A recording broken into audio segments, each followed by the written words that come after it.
Hello everybody. Today I wanted to show you a design of a water sweeper that I built for my survival world. I needed to build a specific design that was height tileable and that didn't go back and forth. I just wanted it to do one pass and remove as much blocks of water as possible. And so that is what this does.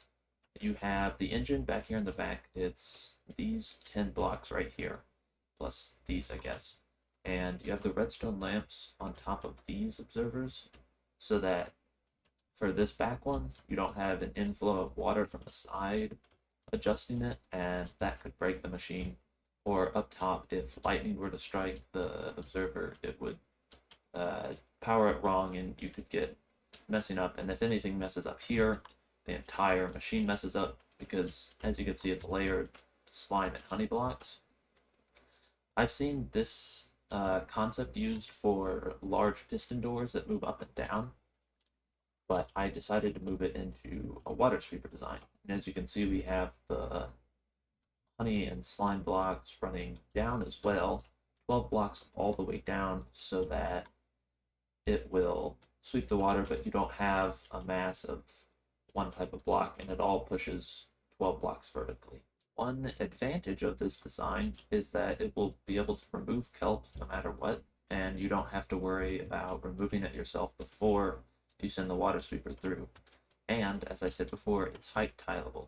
So as you can see here, this block is 2 blocks above the bottom level, and so all you have to do is remove 3 blocks from there.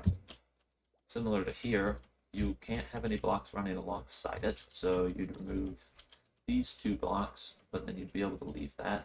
And then if you remove those 2 blocks and that one, everything will pass clearly by this represented as the terrain, and you won't have to worry about anything getting stuck or anything going wrong with the flying machine. That's all pretty simple. And so all you have to do is just click this button and it'll run it. But first I want to show you how to build a slice of it. And it's important that you do it in a couple of steps and you don't replace the blocks in the wrong order, because if you were to place this observer before the redstone lamp, then you could end up having some problems. But all in all, it's pretty simple. It's just your blocks there. You take your observers and pistons. Same deal here. Oh, I almost did it. Grab your observer, place it there. And that's really only the caveat to it. Then click like that, and then you'll run honey down along the side here. Like that. And it's all pretty straightforward, and you can get a total of 13 blocks in height from it if you were to have water at this level. I would prefer not to do that just because it'll add to the water spillage, but you could in theory have water all the way up to this level.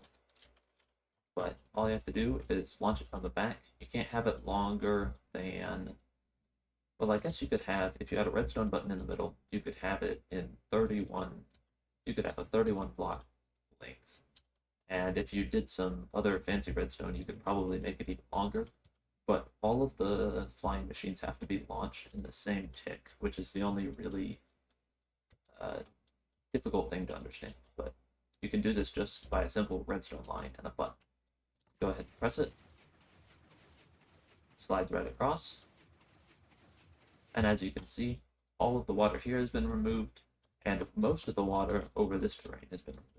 And if you needed, you could move it quite easily by just taking a sponge and going like that. So yeah, let's show it in action. And we're here on my survival world.